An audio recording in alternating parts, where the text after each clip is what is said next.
আলু দিয়ে ফুচকা হলো বাঙালির ইমোশন। আজকে হঠাৎ করে অফিসের সামনে দেখলাম আলু মাখা দিয়ে ফুচকা আর সাথে তেঁতুল দিয়ে টক জল।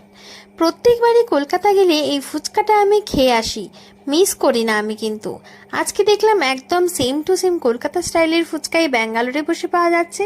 তাই আর লোভ সামলাতে না পেরে আমি আর আমার অফিস কলিগ সান্ধ্যা খেতে চলে গেলাম ফুচকাটা। তো ওকেও খাইয়ে দিলাম কলকাতা স্টাইলের ফুচকাটা। আলু টক জল দিয়ে ফুচকা ছাড়া বাঙালির মন আর পেট কোনোটাই যেন ভরে না। এখানে ব্যাঙ্গালোরে ঘুগনি দেয় ফুচকার ভিতরে ভরে, আর জলের জন্য থাকে পুদিনার জল। জলটা তো আমার একদমই ভালো লাগে না, আর ঘুগনি দিয়ে ফুচকা খেতে তো আরোই অপছন্দ।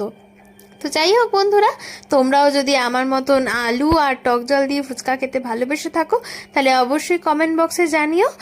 আর ব্লগটা ভালো লেগে থাকলে অবশ্যই লাইক করে দিও, শেয়ার করে দিও, চ্যানেলটা সাবস্ক্রাইব করে দিও। বাই।